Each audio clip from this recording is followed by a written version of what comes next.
In the bustling metropolis of Neo-Tokyo, where neon lights danced with holographic advertisements and autonomous vehicles hummed through the air, there lived a young woman named Akira.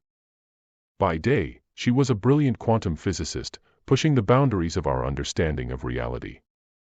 By night, she grappled with an inexplicable emptiness that no scientific theory could fill. Akira's life was a paradox, a mind that could unravel the mysteries of the universe, yet a heart that felt fundamentally disconnected from it.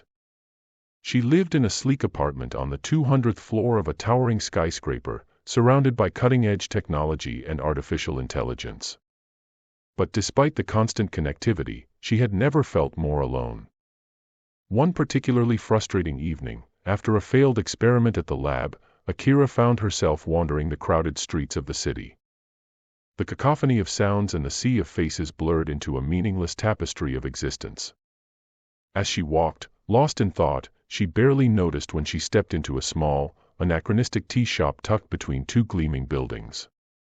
The shop was like stepping into another world, or perhaps another time. The walls were made of worn wood, and the air was thick with the scent of incense and green tea.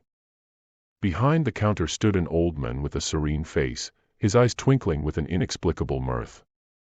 "Welcome," he said, his voice carrying the weight of centuries. "What brings you to my humble shop?" Akira blinked, suddenly aware of her surroundings. I'm not sure," she admitted. "I was just walking, and somehow ended up here." The old man smiled. But are you ever really sure of where you're going? Or where you've been?" Something about his words struck a chord within Akira. She found herself sitting at the counter, accepting a steaming cup of tea from the old man's weathered hands. "I'm a scientist," she said, not knowing why she felt compelled to share this. "I study quantum mechanics. I should know where things are going, where they've been. That's my job." The old man's eyes twinkled even more. "Is it?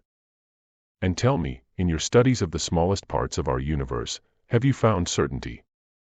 Akira frowned. "Well, no. In fact, the more we learn, the more uncertain things seem to become. At the quantum level, particles can be in multiple states at once. They can be connected across vast distances instantaneously. It's maddening, sometimes." "Maddening," the old man chuckled. "Or liberating?" Before Akira could respond, the old man reached beneath the counter and pulled out a small, ornate box. He placed it before her with great ceremony. "Inside this box," he said, "is a quantum particle. It is in a superposition of states, both spinning clockwise and counterclockwise simultaneously. Now, tell me, which way is it spinning?" Akira's scientific mind immediately kicked in. "Well, according to quantum theory, it's spinning both ways until we observe it. The act of measurement collapses the wave function, forcing it into one state or the other." The old man nodded sagely. "Very good. Now, open the box." With a mixture of curiosity and trepidation, Akira reached for the box. As her fingers touched its surface, she felt a strange tingling sensation. She opened the lid, and the world around her dissolved. The tea shop, the old man, even her own body seemed to fade away.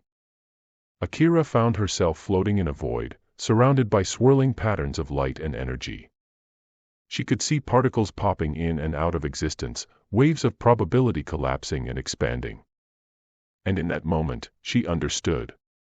The particle wasn't spinning clockwise or counterclockwise.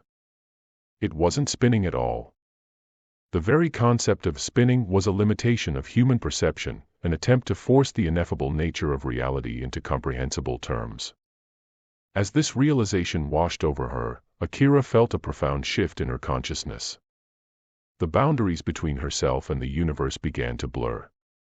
She was the particle, and the box, and the observer. She was the tea shop and the city beyond. She was everything and nothing, all at once. In that timeless moment, Akira experienced what Zen masters had been pointing to for centuries: the fundamental interconnectedness of all things, the illusion of separation, the emptiness that is simultaneously full of infinite potential. And then, as suddenly as it had begun, the experience ended. Akira found herself back in the tea shop, staring into an empty box. The old man was watching her with a knowing smile. "Well," he asked. "Which way was it spinning?" Akira opened her mouth to answer, then closed it again. She looked at the old man, really looked at him, and saw the same swirling patterns of energy that she had witnessed in her vision. She saw it in the walls of the shop, in the steam rising from her tea, in her own hands. Finally, she laughed, a deep, joyous laugh that seemed to come from the very core of her being. The old man joined in, their laughter harmonizing in a cosmic symphony. From that day forward, Akira's life was transformed. She continued her work in quantum physics, but with a new perspective. Her research began to bridge the gap between science and spirituality, showing how the discoveries of modern physics aligned with ancient wisdom traditions. She wrote papers that shook the scientific community, gave lectures that inspired both physicists and philosophers, and eventually founded an institute dedicated to the exploration of consciousness and reality. But more importantly, she found the peace and connection she had always sought. The emptiness that had plagued her was revealed to be fullness beyond imagination. The loneliness transformed into a profound sense of unity with all of existence. Years later, when asked about her groundbreaking work, Akira would often smile enigmatically and say, "I simply opened a box and looked inside. The rest, well, that's just the universe observing itself." And sometimes, in the quiet moments between experiments or lectures, Akira would find herself back in that small tea shop, sharing a cup with the old man. They rarely spoke during these visits, simply sitting in companionable silence, two waves in the vast ocean of consciousness, momentarily taking the shape of an old man and a physicist, before dissolving back into the infinite sea of potential. As for the box, it remained on a shelf in Akira's office, a constant reminder of the moment when the boundary between observer and observed, between science and spirituality, between self and other, had dissolved. To her students and colleagues, it was a curious artifact, a conversation piece. But to Akira, it was a gateway, not to some mystical realm or higher dimension, but to the true nature of reality itself. A reality that, she had learned, was far more bizarre, beautiful, and liberating than any theory could fully capture.